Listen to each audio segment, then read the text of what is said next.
Apology. By Plato. Socrates' defense.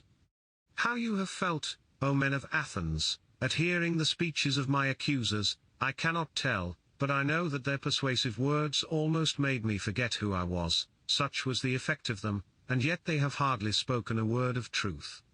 But many as their falsehoods were, there was one of them which quite amazed me, I mean when they told you to be upon your guard, and not to let yourselves be deceived by the force of my eloquence.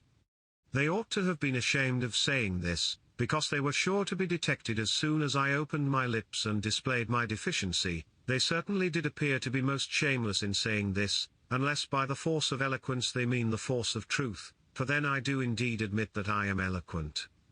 But in how different a way from theirs? Well, as I was saying, they have hardly uttered a word, or not more than a word, of truth, but you shall hear from me the whole truth, not, however, delivered after their manner, in a set oration duly ornamented with words and phrases. No indeed. But I shall use the words and arguments which occur to me at the moment, for I am certain that this is right, and that at my time of life I ought not to be appearing before you, O men of Athens, in the character of a juvenile orator. Let no one expect this of me. And I must beg of you to grant me one favor, which is this: if you hear me using the same words in my defense which I have been in the habit of using, and which most of you may have heard in the agora, and at the tables of the money changers, or anywhere else, I would ask you not to be surprised at this, and not to interrupt me. For I am more than 70 years of age, and this is the first time that I have ever appeared in a court of law, and I am quite a stranger to the ways of the place, and therefore I would have you regard me as if I were really a stranger, whom you would excuse if he spoke in his native tongue, and after the fashion of his country, that I think is not an unfair request. Never mind the manner, which may or may not be good, but think only of the justice of my cause, and give heed to that. Let the judge decide justly and the speaker speak truly. And first, I have to reply to the older charges and to my first accusers, and then I will go to the later ones. For I have had many accusers, who accused me of old, and their false charges have continued during many years, and I am more afraid of them than of Anytus and his associates, who are dangerous, too, in their own way. But far more dangerous are these, who began when you were children, and took possession of your minds with their falsehoods, telling of one Socrates, a wise man, who speculated about the heaven above, and searched into the earth beneath, and made the worse appear the better cause. These are the accusers whom I dread, for they are the circulators of this rumor. And their hearers are too apt to fancy that speculators of this sort do not believe in the gods. And they are many, and their charges against me are of ancient date, and they made them in days when you were impressible, in childhood, or perhaps in youth, and the cause when heard went by default, for there was none to answer. And, hardest of all, their names I do not know and cannot tell, unless in the chance of a comic poet. But the main body of these slanderers who from envy and malice have wrought upon you, and there are some of them who are convinced themselves, and impart their convictions to others, all these, I say, are most difficult to deal with, for I cannot have them up here, and examine them, and therefore I must simply fight with shadows in my own defense, and examine when there is no one who answers. I will ask you then to assume with me, as I was saying, that my opponents are of two kinds, one recent, the other ancient, and I hope that you will see the propriety of my answering the latter first, for these accusations you heard long before the others, and much oftener. Well, then, I will make my defense, and I will endeavor in the short time which is allowed to do away with this evil opinion of me which you have held for such a long time, and I hope I may succeed, if this be well for you and me, and that my words may find favor with you. But I know that to accomplish this is not easy. I quite see the nature of the task. Let the event be as God wills. In obedience to the law I make my defense. I will begin at the beginning, and ask what the accusation is which has given rise to this slander of me, and which has encouraged Meletus to proceed against me. What do the slanderers say?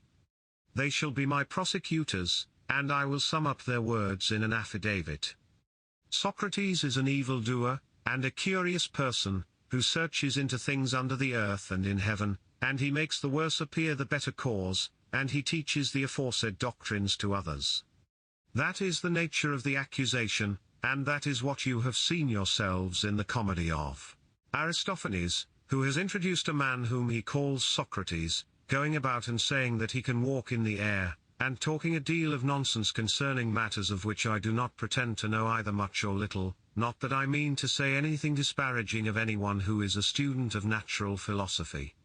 I should be very sorry if Meletus could lay that to my charge. But the simple truth is, O Athenians, that I have nothing to do with these studies. Very many of those here present are witnesses to the truth of this, and to them I appeal. Speak then, you who have heard me, and tell your neighbors whether any of you have ever known me hold forth in few words or in many upon matters of this sort. You hear their answer. And from what they say of this you will be able to judge of the truth of the rest. As little foundation is there for the report that I am a teacher, and take money, that is no more true than the other. Although, if a man is able to teach, I honor him for being paid. There is Gorgias of Leontium, and Prodicus of course, and Hippias of Elis, who go the round of the cities, and are able to persuade the young men to leave their own citizens, by whom they might be taught for nothing, and come to them, whom they not only pay, but are thankful if they may be allowed to pay them. There is actually a Parian philosopher residing in Athens, of whom I have heard, and I came to hear of him in this way. I met a man who has spent a world of money on the sophists, Callias the son of Hipponicus, and knowing that he had sons, I asked him, Callias, I said, if your 2 sons were foals or calves, there would be no difficulty in finding someone to put over them. We should hire a trainer of horses or a farmer probably who would improve and perfect them in their own proper virtue and excellence. But as they are human beings, whom are you thinking of placing over them? Is there anyone who understands human and political virtue? You must have thought about this as you have sons. Is there anyone? There is, he said. Who is he? Said I, and of what country?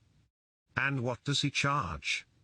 Evenus the Parian, he replied, he is the man, and his charge is 5 minae. Happy is Evenus, I said to myself, if he really has this wisdom, and teaches at such a modest charge. Had I the same, I should have been very proud and conceited, but the truth is that I have no knowledge of the kind. I dare say, Athenians, that someone among you will reply, why is this, Socrates, and what is the origin of these accusations of you, for there must have been something strange which you have been doing. All this great fame and talk about you would never have arisen if you had been like other men. Tell us, then, why this is, as we should be sorry to judge hastily of you. Now I regard this as a fair challenge, and I will endeavor to explain to you the origin of this name of wise, and of this evil fame. Please to attend then. And although some of you may think I am joking, I declare that I will tell you the entire truth. Men of Athens, this reputation of mine has come of a certain sort of wisdom which I possess. If you ask me what kind of wisdom, I reply, such wisdom as is attainable by man, for to that extent I am inclined to believe that I am wise, whereas the persons of whom I was speaking have a superhuman wisdom, which I may fail to describe, because I have it not myself, and he who says that I have, speaks falsely, and is taking away my character. And here, O men of Athens, I must beg you not to interrupt me, even if I seem to say something extravagant. For the word which I will speak is not mine.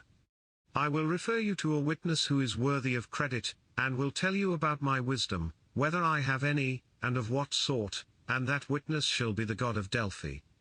You must have known Chaerephon, he was early a friend of mine, and also a friend of yours, for he shared in the exile of the people, and returned with you. Well, Chaerephon, as you know, was very impetuous in all his doings, and he went to Delphi and boldly asked the oracle to tell him whether, as I was saying, I must beg you not to interrupt, he asked the oracle to tell him whether there was anyone wiser than I was, and the Pythian prophetess answered that there was no man wiser. Chaerephon is dead himself, but his brother, who is in court, will confirm the truth of this story. Why do I mention this? because I am going to explain to you why I have such an evil name. When I heard the answer, I said to myself, what can the god mean? And what is the interpretation of this riddle? For I know that I have no wisdom, small or great. What can he mean when he says that I am the wisest of men? And yet he is a god and cannot lie, that would be against his nature. After a long consideration, I at last thought of a method of trying the question. I reflected that if I could only find a man wiser than myself, then I might go to the god with a refutation in my hand. I should say to him, here is a man who is wiser than I am, but you said that I was the wisest.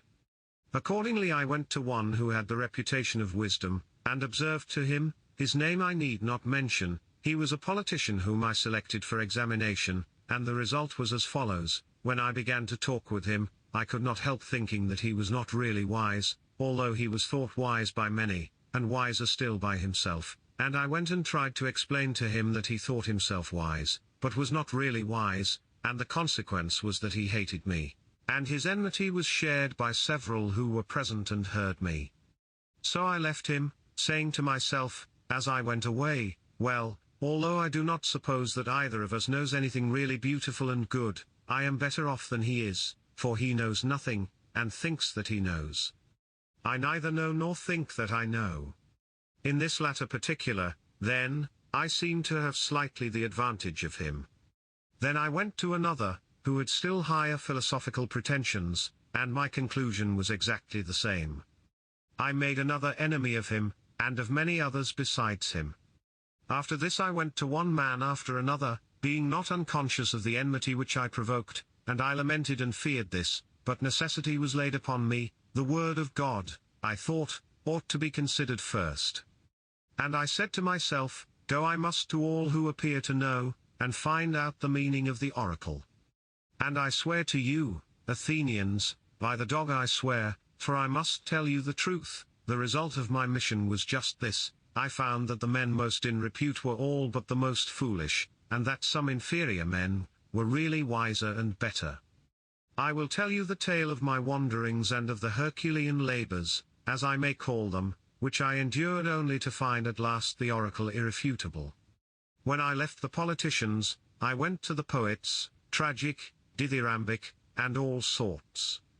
And there, I said to myself, you will be detected, now you will find out that you are more ignorant than they are. Accordingly, I took them some of the most elaborate passages in their own writings, and asked what was the meaning of them, thinking that they would teach me something. Will you believe me? I am almost ashamed to speak of this, but still I must say that there is hardly a person present who would not have talked better about their poetry than they did themselves. That showed me in an instant that not by wisdom do poets write poetry, but by a sort of genius and inspiration. They are like diviners or soothsayers who also say many fine things, but do not understand the meaning of them. And the poets appeared to me to be much in the same case, and I further observed that upon the strength of their poetry they believed themselves to be the wisest of men in other things in which they were not wise. So I departed, conceiving myself to be superior to them for the same reason that I was superior to the politicians. At last I went to the artisans, for I was conscious that I knew nothing at all, as I may say, and I was sure that they knew many fine things, and in this I was not mistaken, for they did know many things of which I was ignorant, and in this they certainly were wiser than I was. But I observed that even the good artisans fell into the same error as the poets, because they were good workmen they thought that they also knew all sorts of high matters, and this defect in them overshadowed their wisdom. Therefore I asked myself on behalf of the oracle, whether I would like to be as I was, neither having their knowledge nor their ignorance, or like them in both, and I made answer to myself and the oracle that I was better off as I was. This investigation has led to my having many enemies of the worst and most dangerous kind, and has given occasion also to many calumnies, and I am called wise, for my hearers always imagine that I myself possess the wisdom which I find wanting in others, but the truth is, O men of Athens, that God only is wise, and in this oracle he means to say that the wisdom of men is little or nothing. He is not speaking of Socrates, he is only using my name as an illustration, as if he said, he, O men, is the wisest? Who, like Socrates, knows that his wisdom is in truth worth nothing? And so I go my way, obedient to the God, and make inquisition into the wisdom of anyone, whether citizen or stranger, who appears to be wise, and if he is not wise, then in vindication of the oracle I show him that he is not wise, and this occupation quite absorbs me, and I have no time to give either to any public matter of interest or to any concern of my own, but I am in utter poverty by reason of my devotion to the God. There is another thing, young men of the richer classes, who have not much to do, come about me of their own accord, they like to hear the pretenders examined, and they often imitate me, and examine others themselves. There are plenty of persons, as they soon enough discover, who think that they know something, but really know little or nothing, and then those who are examined by them instead of being angry with themselves are angry with me. This confounded Socrates, they say, this villainous misleader of youth, and then if somebody asks them, why, what evil does he practice or teach? They do not know, and cannot tell, but in order that they may not appear to be at a loss, they repeat the ready-made charges which are used against all philosophers about teaching things up in the clouds and under the earth, and having no gods, and making the worse appear the better cause, for they do not like to confess that their pretence of knowledge has been detected, which is the truth, and as they are numerous and ambitious and energetic, and are all in battle array and have persuasive tongues, they have filled your ears with their loud and inveterate calumnies. And this is the reason why my three accusers, Meletus and Anytus and Lycon, have set upon me, Meletus, who has a quarrel with me on behalf of the poets, Anytus, on behalf of the craftsmen, Lycon, on behalf of the rhetoricians, and as I said at the beginning, I cannot expect to get rid of this mass of calumny all in a moment. And this, O men of Athens, is the truth and the whole truth. I have concealed nothing, I have dissembled nothing. And yet I know that this plainness of speech makes them hate me, and what is their hatred but a proof that I am speaking the truth? This is the occasion and reason of their slander of me, as you will find out either in this or in any future inquiry. I have said enough in my defense against the first class of my accusers. I turn to the second class, who are headed by Meletus, that good and patriotic man, as he calls himself. And now I will try to defend myself against them. These new accusers must also have their affidavit read. What do they say? Something of this sort, that Socrates is a doer of evil, and corrupter of the youth, and he does not believe in the gods of the state, and has other new divinities of his own. That is the sort of charge, and now let us examine the particular counts. He says that I am a doer of evil, who corrupt the youth, but I say, O men of Athens, that Meletus is a doer of evil, and the evil is that he makes a joke of a serious matter, and is too ready at bringing other men to trial from a pretended zeal and interest about matters in which he really never had the smallest interest. And the truth of this I will endeavor to prove. Come hither, Meletus, and let me ask a question of you.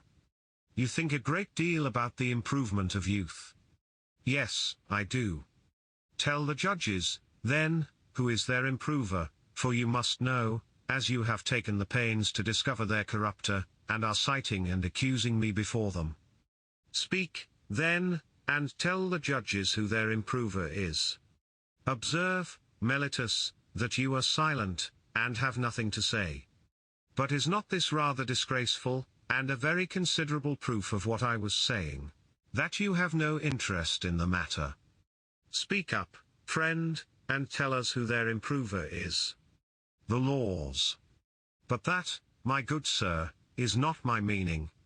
I want to know who the person is, who, in the first place, knows the laws. The judges, Socrates, who are present in court. What do you mean to say, Meletus, that they are able to instruct and improve youth? Certainly they are. What, all of them, or some only and not others?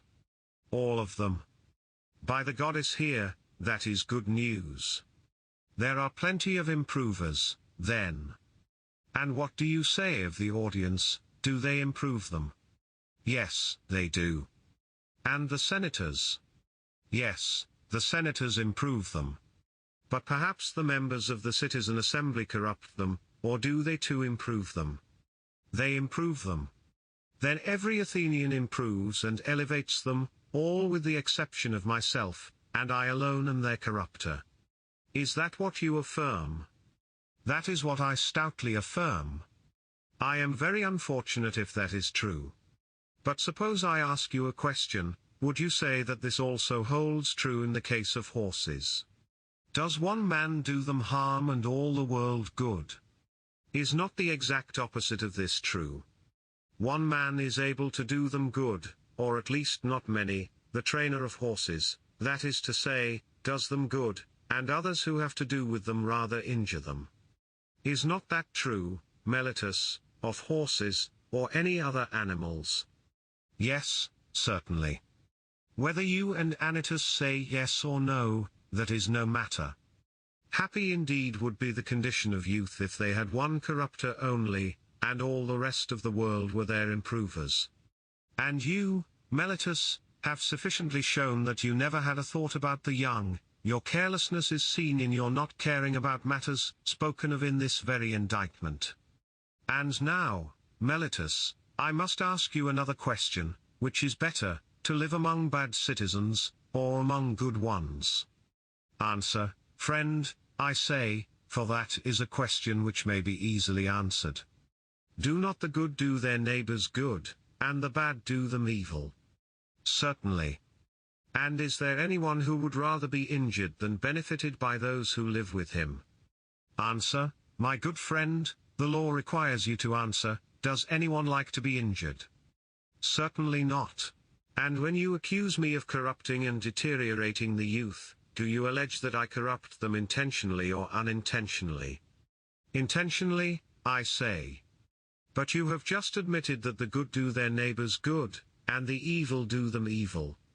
Now is that a truth which your superior wisdom has recognized thus early in life, and am I, at my age, in such darkness and ignorance as not to know that if a man with whom I have to live is corrupted by me, I am very likely to be harmed by him, and yet I corrupt him, and intentionally, too, that is what you are saying, and of that you will never persuade me or any other human being. But either I do not corrupt them, or I corrupt them unintentionally, so that on either view of the case you lie. If my offense is unintentional, the law has no cognizance of unintentional offenses. You ought to have taken me privately, and warned and admonished me, for if I had been better advised, I should have left off doing what I only did unintentionally, no doubt I should, whereas you hated to converse with me or teach me, but you indicted me in this court, which is a place not of instruction, but of punishment. I have shown, Athenians, as I was saying, that Meletus has no care at all, great or small, about the matter. But still I should like to know, Meletus, in what I am affirmed to corrupt the young.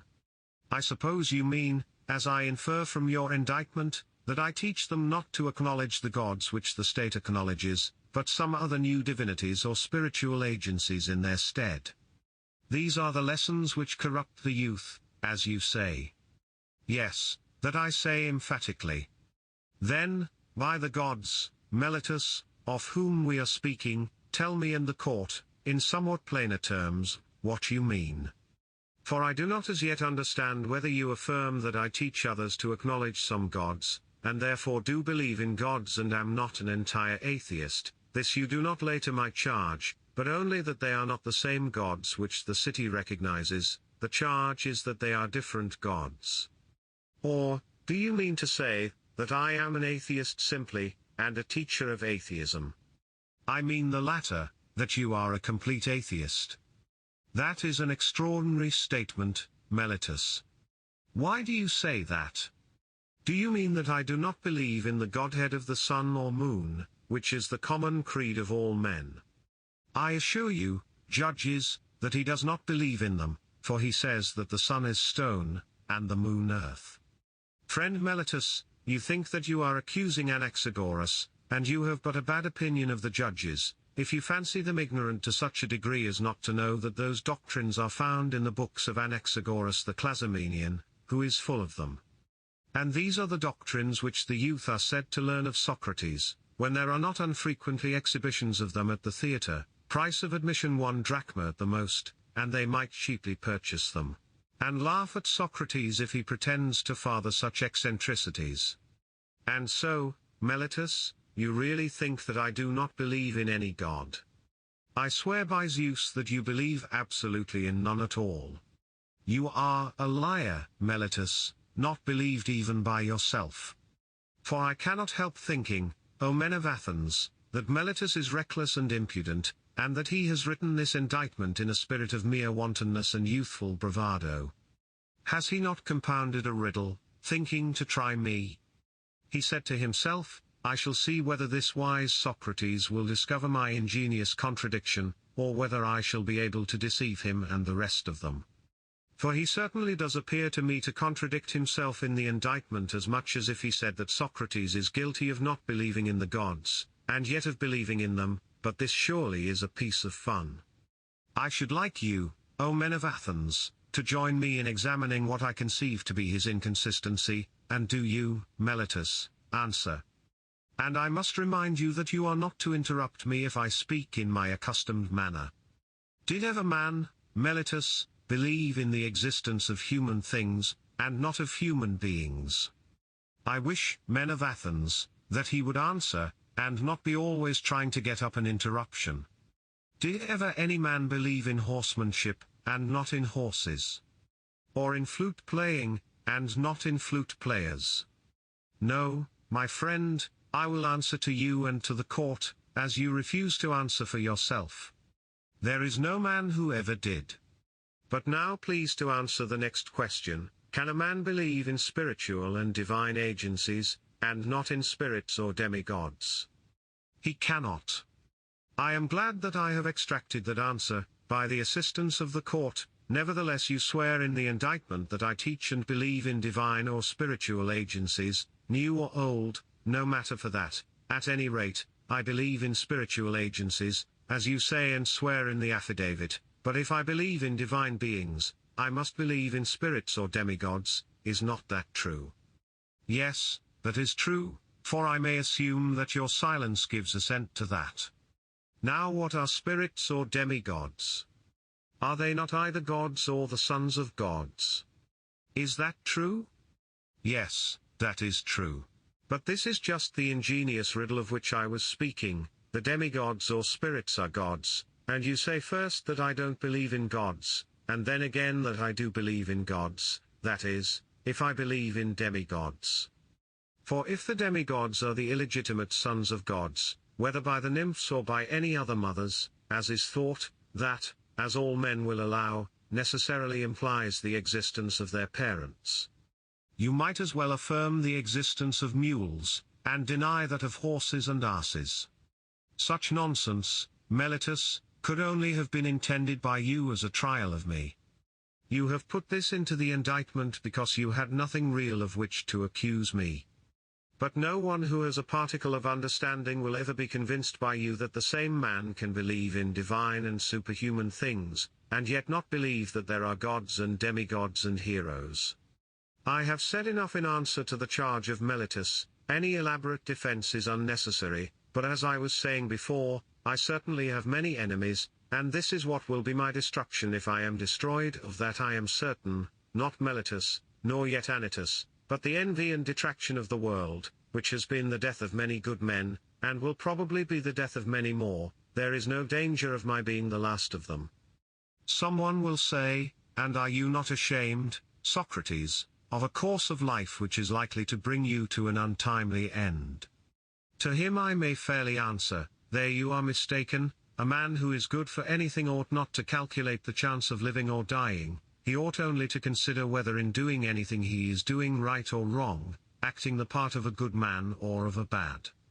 Whereas, according to your view, the heroes who fell at Troy were not good for much, and the son of Thetis above all, who altogether despised danger in comparison with disgrace, and when his goddess mother said to him, in his eagerness to slay Hector, that if he avenged his companion Patroclus, and slew Hector, he would die himself, fate, as she said, waits upon you next after Hector, he, hearing this, utterly despised danger and death, and instead of fearing them, feared rather to live in dishonor, and not to avenge his friend. Let me die next, he replies, and be avenged of my enemy, rather than abide here by the beaked ships, a scorn and a burden of the earth. Had Achilles any thought of death and danger? For wherever a man's place is, whether the place which he has chosen or that in which he has been placed by a commander, there he ought to remain in the hour of danger. He should not think of death or of anything, but of disgrace. And this, O men of Athens, is a true saying. Strange, indeed, would be my conduct, O men of Athens, if I who, when I was ordered by the generals whom you chose to command me at Potidaea, and Amphipolis and Delium, remained where they placed me, like any other man, facing death, if, I say, now, when, as I conceive and imagine, God orders me to fulfill the philosopher's mission of searching into myself and other men, I were to desert my post through fear of death, or any other fear, that would indeed be strange, and I might justly be arraigned in court for denying the existence of the gods. If I disobeyed the oracle because I was afraid of death, then I should be fancying that I was wise when I was not wise. For this fear of death is indeed the pretense of wisdom, and not real wisdom, being the appearance of knowing the unknown, since no one knows whether death, which they in their fear apprehend to be the greatest evil, may not be the greatest good. Is there not here conceit of knowledge, which is a disgraceful sort of ignorance? And this is the point in which, as I think, I am superior to men in general, and in which I might perhaps fancy myself wiser than other men, that whereas I know but little of the world below, I do not suppose that I know, but I do know that injustice and disobedience to a better, whether God or man, is evil and dishonorable, and I will never fear or avoid a possible good rather than a certain evil. And therefore if you let me go now, and reject the counsels of Anytus, who said that if I were not put to death I ought not to have been prosecuted, and that if I escape now, your sons will all be utterly ruined by listening to my words, if you say to me, Socrates, this time we will not mind Anytus, and will let you off, but upon one condition, that are to inquire and speculate in this way any more, and that if you are caught doing this again you shall die, if this was the condition on which you let me go. I should reply, men of Athens, I honor and love you, but I shall obey God rather than you, and while I have life and strength I shall never cease from the practice and teaching of philosophy, exhorting anyone whom I meet after my manner, and convincing him, saying, O my friend, why do you who are a citizen of the great and mighty and wise city of Athens, care so much about laying up the greatest amount of money, and honor and reputation, and so little about wisdom and truth and the greatest improvement of the soul, which you never regard or heed at all? Are you not ashamed of this? And if the person with whom I am arguing says, yes, but I do care, I do not depart or let him go at once, I interrogate and examine and cross-examine him, and if I think that he has no virtue, but only says that he has, I reproach him with undervaluing the greater, and overvaluing the less. And this I should say to everyone whom I meet, young and old, citizen and alien, but especially to the citizens, inasmuch as they are my brethren. For this is the command of God, as I would have you know, and I believe that to this day no greater good has ever happened in the state than my service to the God. For I do nothing but go about persuading you all, old and young alike, not to take thought for your persons and your properties, but first and chiefly to care about the greatest improvement of the soul. I tell you that virtue is not given by money, but that from virtue come money and every other good of man, public as well as private. This is my teaching, and if this is the doctrine which corrupts the youth, my influence is ruinous indeed. But if anyone says that this is not my teaching, he is speaking an untruth.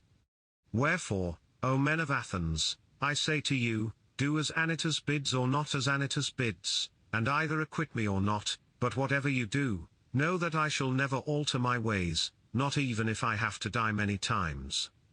Men of Athens, do not interrupt, but hear me. There was an agreement between us that you should hear me out. And I think that what I am going to say will do you good, for I have something more to say, at which you may be inclined to cry out, but I beg that you will not do this.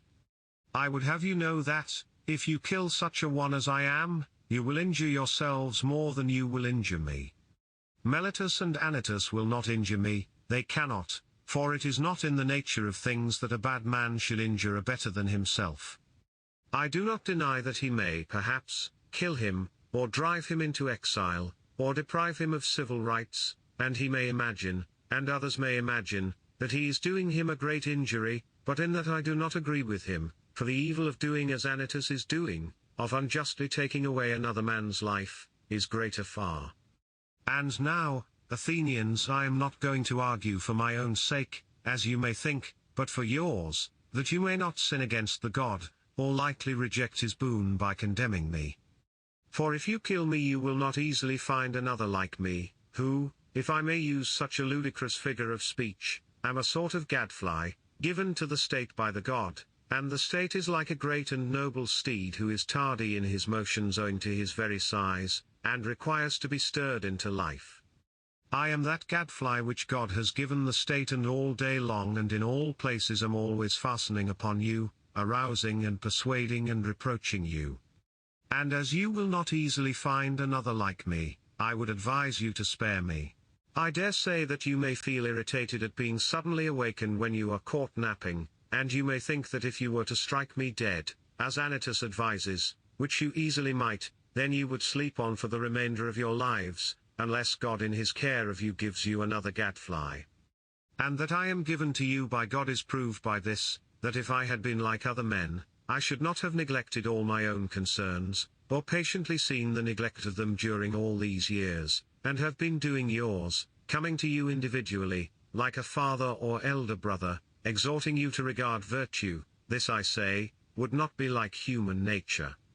And had I gained anything, or if my exhortations had been paid, there would have been some sense in that, but now, as you will perceive, not even the impudence of my accusers dares to say that I have ever exacted or sought pay of anyone. They have no witness of that.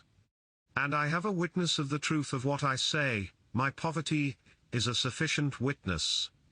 Someone may wonder why I go about in private, giving advice and busying myself with the concerns of others, but do not venture to come forward in public and advise the state. I will tell you the reason of this. You have often heard me speak of an oracle or sign which comes to me, and is the divinity which Meletus ridicules in the indictment. This sign I have had ever since I was a child. The sign is a voice which comes to me and always forbids me to do something which I am going to do, but never commands me to do anything, and this is what stands in the way of my being a politician. And rightly, as I think. For I am certain, O men of Athens, that if I had engaged in politics, I should have perished long ago and done no good either to you or to myself.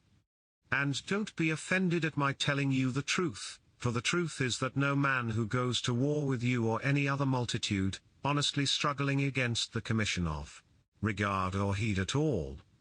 Are you not ashamed of this? And if the person with whom I am arguing says, yes, but I do care, I do not depart or let him go at once, I interrogate and examine and cross-examine him, and if I think that he has no virtue, but only says that he has, I reproach him with undervaluing the greater, and overvaluing the less. And this I should say to everyone whom I meet, young and old, citizen and alien, but especially to the citizens, inasmuch as they are my brethren. For this is the command of God, as I would have you know, and I believe that to this day no greater good has ever happened in the state than my service to the God. For I do nothing but go about persuading you all, old and young alike, not to take thought for your persons and your properties, but first and chiefly to care about the greatest improvement of the soul. I tell you that virtue is not given by money, but that from virtue come money and every other good of man, public as well as private. This is my teaching, and if this is the doctrine which corrupts the youth, my influence is ruinous indeed. But if anyone says that this is not my teaching, he is speaking an untruth. Wherefore, O men of Athens, I say to you, do as Anytus bids or not as Anytus bids, and either acquit me or not, but whatever you do, know that I shall never alter my ways, not even if I have to die many times. Men of Athens, do not interrupt, but hear me. There was an agreement between us that you should hear me out. And I think that what I am going to say will do you good, for I have something more to say, at which you may be inclined to cry out, but I beg that you will not do this. I would have you know that, if you kill such a one as I am, you will injure yourselves more than you will injure me. Meletus and Anytus will not injure me, they cannot, for it is not in the nature of things that a bad man should injure a better than himself.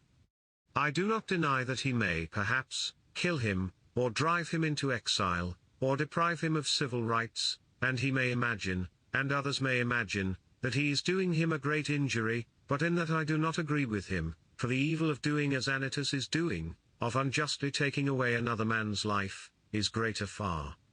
And now, Athenians, I am not going to argue for my own sake, as you may think, but for yours, that you may not sin against the god, or lightly reject his boon by condemning me. For if you kill me you will not easily find another like me, who, if I may use such a ludicrous figure of speech, am a sort of gadfly, given to the state by the god, and the state is like a great and noble steed who is tardy in his motions owing to his very size, and requires to be stirred into life.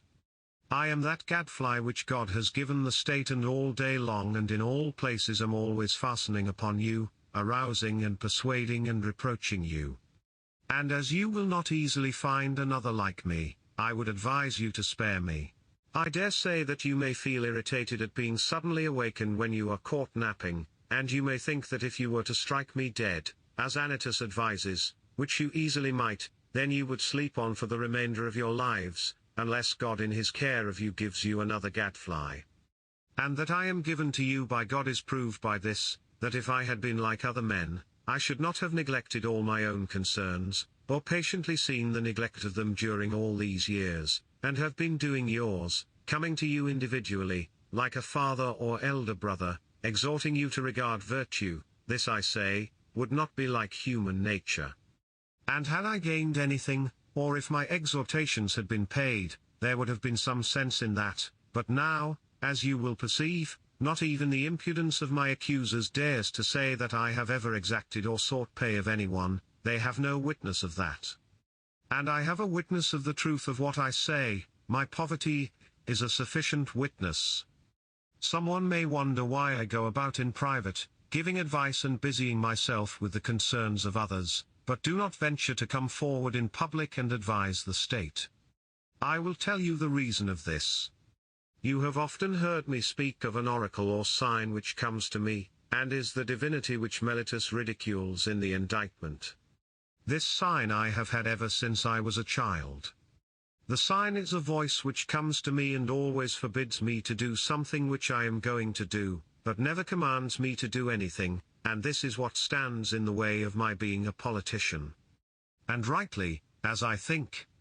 For I am certain, O men of Athens, that if I had engaged in politics, I should have perished long ago and done no good either to you or to myself.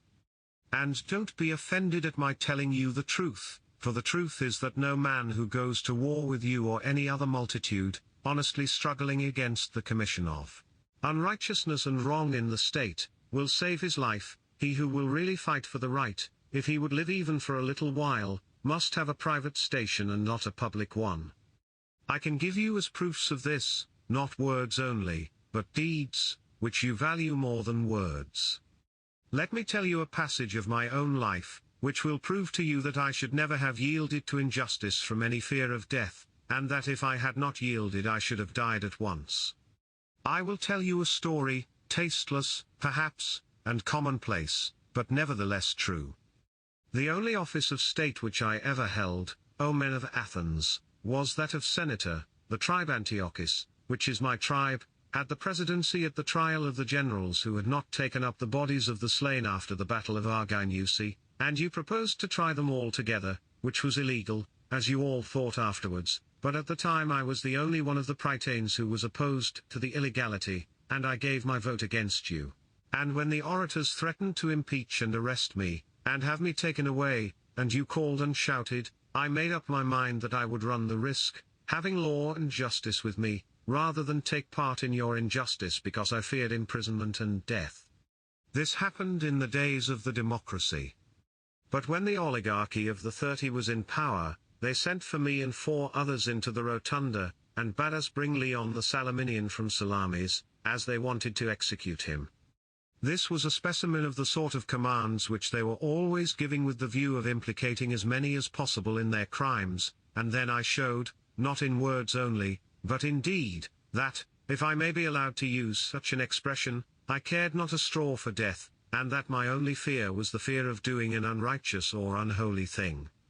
For the strong arm of that oppressive power did not frighten me into doing wrong, and when we came out of the rotunda the other four went to Salamis and fetched Leon, but I went quietly home. For which I might have lost my life, had not the power of the 30 shortly afterwards come to an end. And to this many will witness. Now do you really imagine that I could have survived all these years, if I had led a public life, supposing that like a good man I had always supported the right and had made justice, as I ought, the first thing? No, indeed, men of Athens, neither I nor any other. But I have been always the same in all my actions, public as well as private, and never have I yielded any base compliance to those who are slanderously termed my disciples or to any other. For the truth is that I have no regular disciples, but if anyone likes to come and hear me while I am pursuing my mission, whether he be young or old, he may freely come.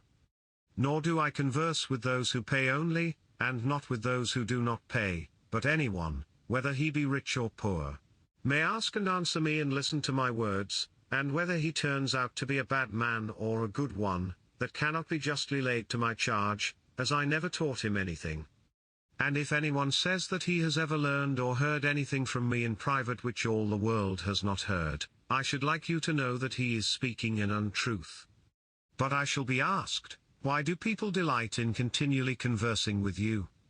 I have told you already, Athenians, the whole truth about this. They like to hear the cross-examination of the pretenders to wisdom. There is amusement in this. And this is a duty which the God has imposed upon me, as I am assured by oracles, visions, and in every sort of way in which the will of divine power was ever signified to anyone. This is true, O Athenians, or, if not true, would be soon refuted.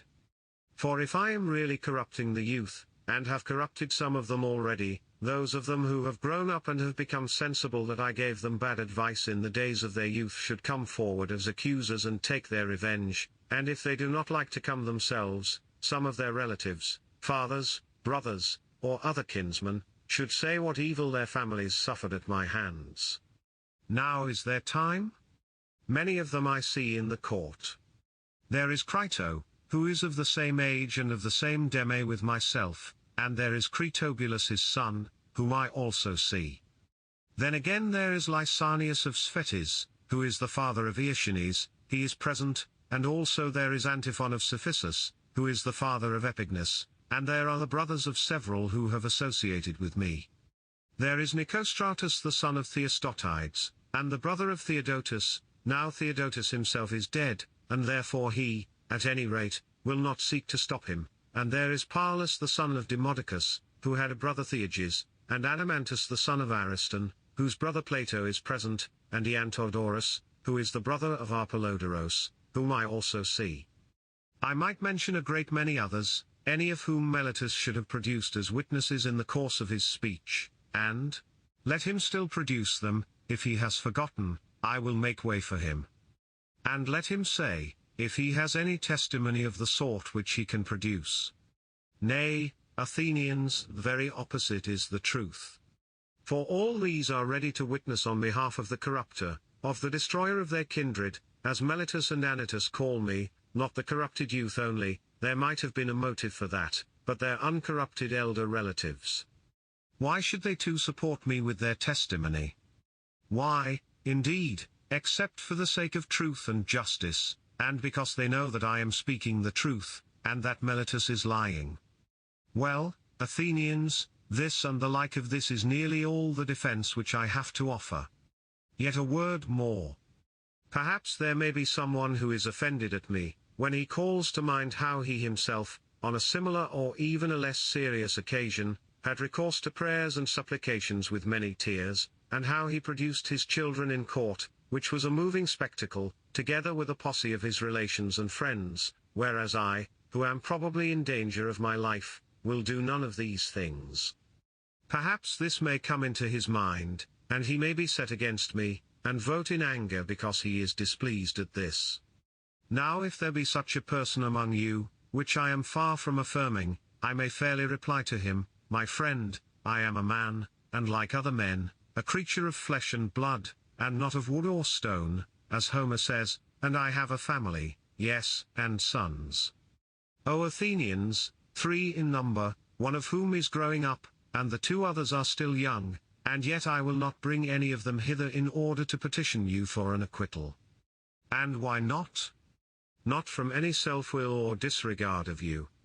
Whether I am or am not afraid of death is another question, of which I will not now speak. But my reason simply is that I feel such conduct to be discreditable to myself, and you, and the whole state. One who has reached my years, and who has a name for wisdom, whether deserved or not, ought not to debase himself.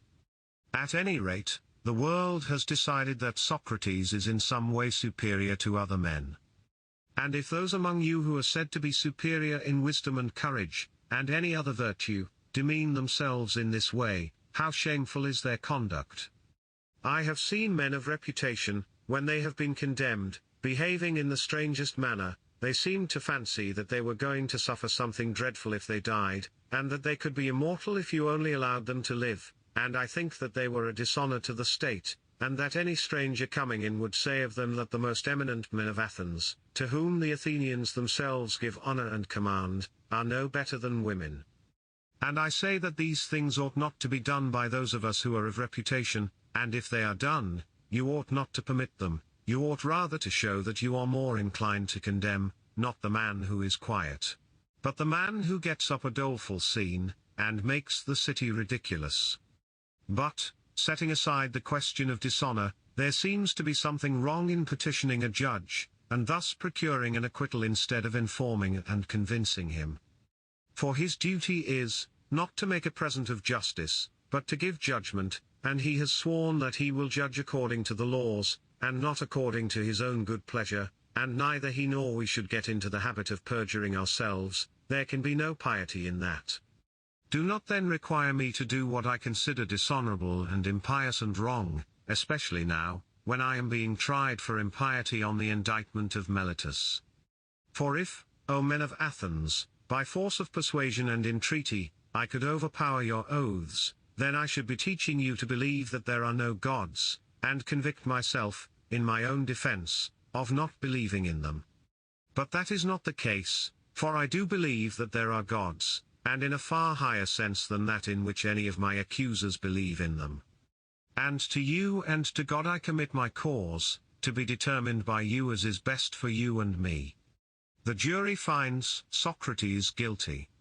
Socrates' proposal for his sentence. There are many reasons why I am not grieved, O men of Athens, at the vote of condemnation. I expected it, and am only surprised that the votes are so nearly equal, for I had thought that the majority against me would have been far larger, but now, had 30 votes gone over to the other side, I should have been acquitted. And I may say that I have escaped Meletus. And I may say more, for without the assistance of Anytus and Lycon, he would not have had a fifth part of the votes, as the law requires, in which case he would have incurred a fine of 1,000 drachmae, as is evident. And so he proposes death as the penalty. And what shall I propose on my part, O men of Ens? Clearly that which is my due.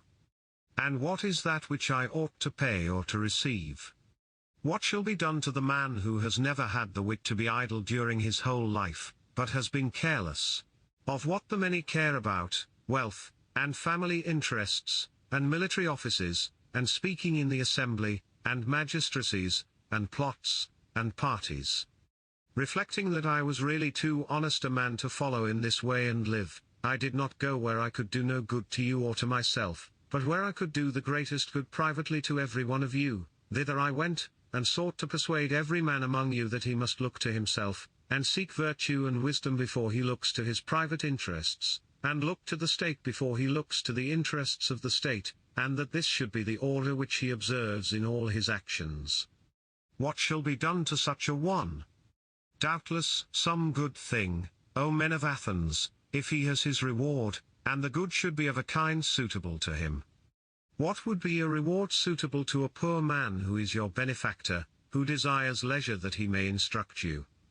There can be no more fitting reward than maintenance in the Prytaneum, O men of Athens, a reward which he deserves far more than the citizen who has won the prize at Olympia in the horse or chariot race, whether the chariots were drawn by 2 horses or by many.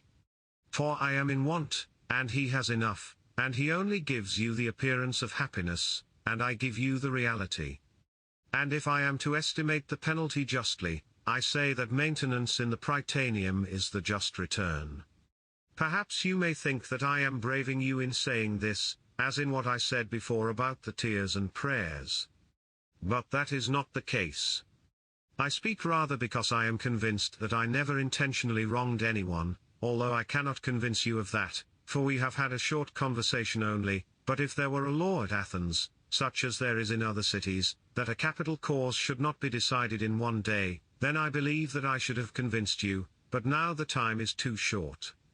I cannot in a moment refute great slanders, and, as I am convinced that I never wronged another, I will assuredly not wrong myself. I will not say of myself that I deserve any evil, or propose any penalty.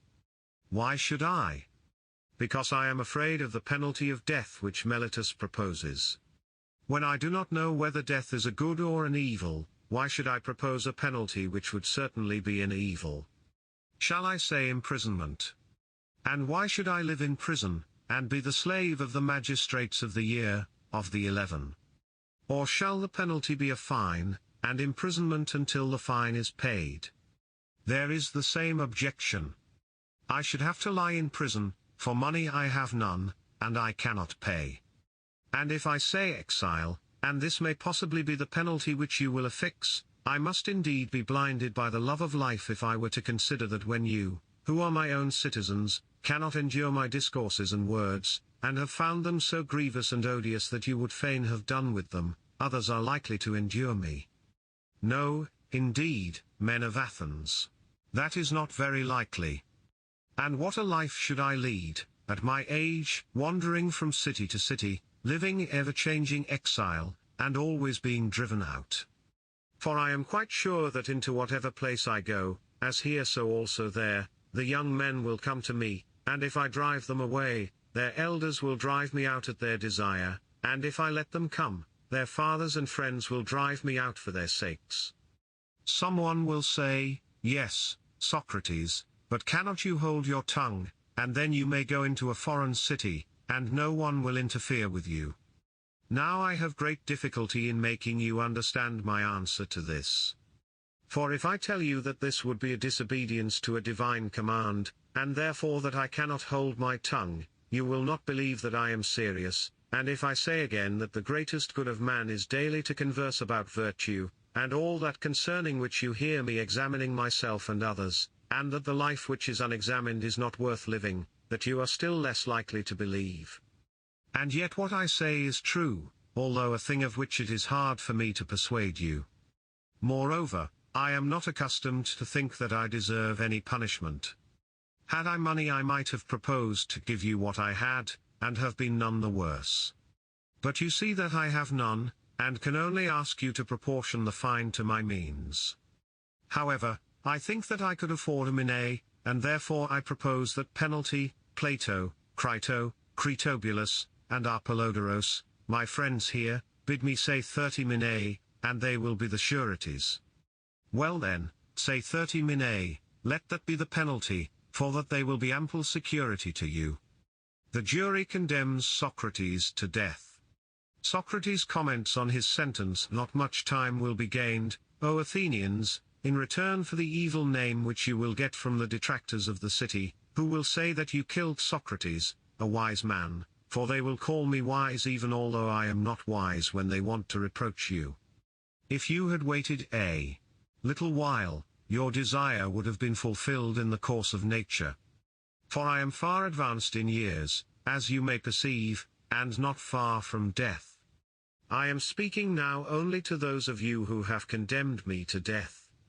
And I have another thing to say to them, you think that I was convicted through deficiency of words. I mean, that if I had thought fit to leave nothing undone, nothing unsaid, I might have gained an acquittal. Not so, the deficiency which led to my conviction was not of words, certainly not.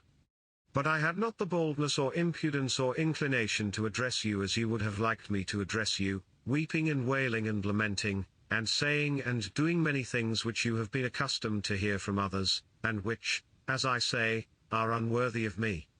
But I thought that I ought not to do anything common or mean in the hour of danger, nor do I now repent of the manner of my defence, and I would rather die having spoken after my manner, than speak in your manner and live. For neither in war nor yet at law ought any man to use every way of escaping death. For often in battle there is no doubt that if a man will throw away his arms, and fall on his knees before his pursuers, he may escape death, and in other dangers there are other ways of escaping death, if a man is willing to say and do anything. The difficulty, my friends, is not in avoiding death, but in avoiding unrighteousness, for that runs faster than death. I am old and move slowly, and the slower runner has overtaken me, and my accusers are keen and quick, and the faster runner, who is unrighteousness, has overtaken them. And now I depart hence condemned by you to suffer the penalty of death, and they, too, go their ways condemned by the truth to suffer the penalty of villainy and wrong, and I must abide by my award, let them abide by theirs. I suppose that these things may be regarded as fated, and I think that they are well. And now, O men who have condemned me, I would fain prophesy to you, for I am about to die, and that is the hour in which men are gifted with prophetic power.